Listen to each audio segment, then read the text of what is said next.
Pessoal, tudo bem? Meu nome é Peter Kuhn, eu sou um ortesista protesista da Ortopedia Americana e hoje eu gostaria de mostrar para vocês uma coisa muito interessante para você que é mais novo, que não conhece, até para o profissional da nossa área, que também não é das antigas como eu, né? E que conhece as próteses, e aqui especificamente nós vamos falar de joelhos, de próteses, para que vocês entendam como foi a evolução.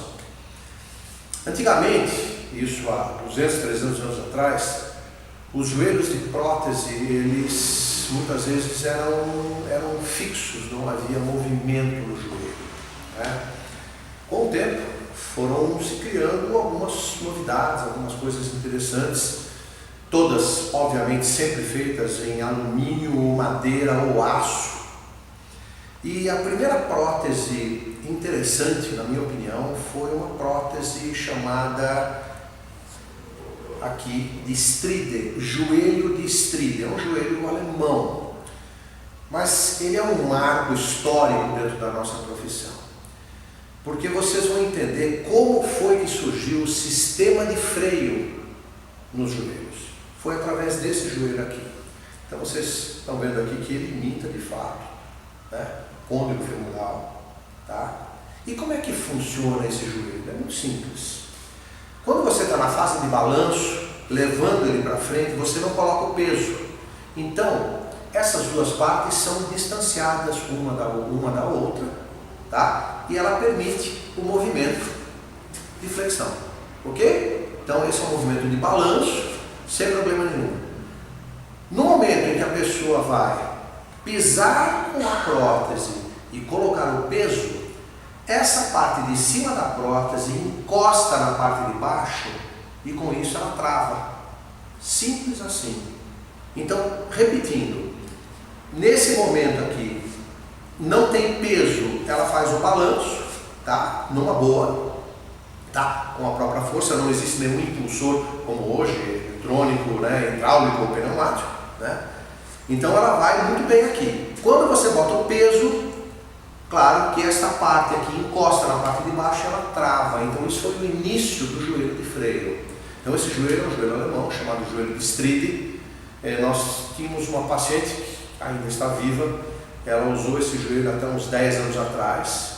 E hoje ela usa um joelho de freio também, um joelho simples, que a gente vai mostrar para vocês também. Mas ela usou durante uma vida toda esse joelho que funciona muito bem, tá? Partindo desse joelho, surgiu um outro joelho um pouco mais moderno, com um sistema de freio também igual, só que mais moderno que esse joelho, chamado de Lammers, joelho de Lammers, é um joelho alemão.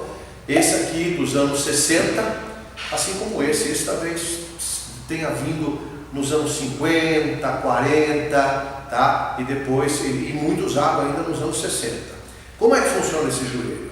Esse joelho, inclusive, é um joelho da Ottobock, que a gente vê inclusive aqui escrito, para que vocês tenham uma noção. O joelho foi muito usado. Ele funciona da mesma maneira. Quando você tira o peso, ele tem a flexão, né, fase de balanço, e quando você bota o peso, ele trava aqui, tá? Então bota o peso e ele trava. Esse joelho funcionou muito bem, até que veio o melhor deles. Na verdade, o melhor deles era o Jupa, que é um joelho da Ottobock, muito famoso, e aqui no Brasil nos anos 60, 70, 80, até 90 ele era feito, tá? E aqui uma peça que eu julgo ser muito importante, uma empresa nacional chamada Steiner e Companhia, aqui de São Paulo, que já não existe mais, ela resolveu fazer uma cópia do joelho Jupa. E esse é o joelho, a cópia, é um joelho com um avançador, diferente das outras que não tem avançador. Esse tem um avançador de mola aqui dentro, então ela vai sozinha, para vocês terem uma noção, e ela freia também a hora que você botar o peso nela. Então esse foi o último joelho de madeira, que é o joelho Jupa, esse na verdade feito no Brasil, tá? Então, fase de balanço, tá? Com o impulsor, foi o primeiro joelho com o impulsor, e na hora que você bota o peso, com a prótese estendida, ela trava e você passa por cima dela. Bom, aí nós entramos no primeiro joelho da era moderna. Por que era moderna? Porque vocês não imaginam o que era provar uma prótese assim.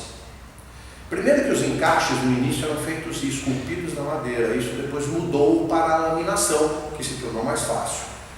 Mas o joelho continuava sendo de madeira, e o pé era um pé de borracha, como esse pé aqui, né? Só que ele tem um tornozelo de madeira. Isso tudo tinha que ser colado, tinha que ser laminado depois, ocado para tirar o peso. E quando você provava a prótese, cada vez que você tivesse que alterar alguma, mudar o alinhamento da prótese, aumentar ou diminuir a prótese, você tem que tirar a prótese, aqui ou aqui, colocar na posição e colar de novo, tá? Então era um trabalho terrível. Então essa foi a última prótese da era, vamos dizer assim, pós-guerra, porque esses joelhos aí vieram todos na era depois da Segunda Guerra Mundial, né? Aí a gente parte para final dos anos 60, 70, com o primeiro joelho modular. O primeiro joelho modular que surgiu foi o joelho 3R15, ainda hoje utilizado aqui no Brasil, alguns países do terceiro mundo, África, Ásia. É um joelho muito barato, um joelho que funciona, mas não é um joelho para uma pessoa muito ativa, mas ele é fornecido hoje, por exemplo, pelo SUS.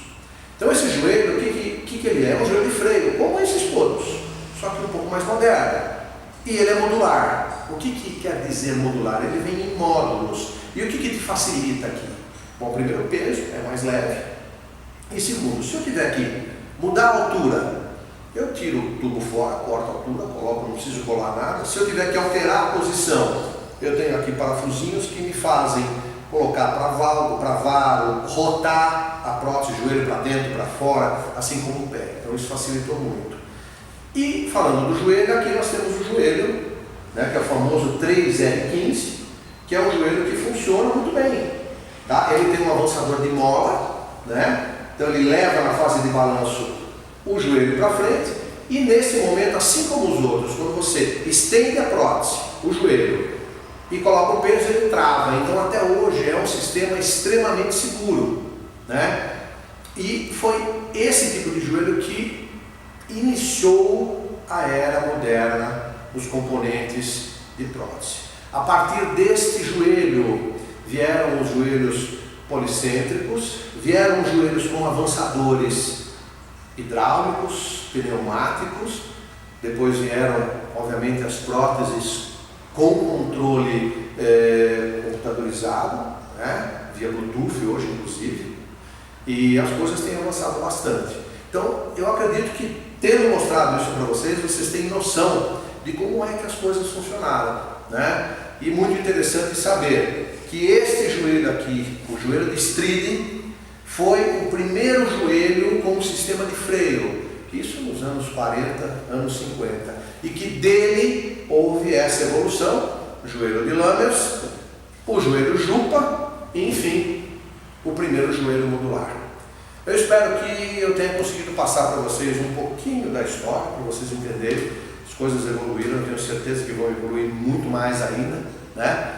Eu espero estar aqui para ver ainda muitas modificações, muitas coisas modernas que eu já tenho visto durante todos esses mais de 30 anos que eu trabalho dentro da profissão. Espero que vocês tenham gostado e até uma próxima.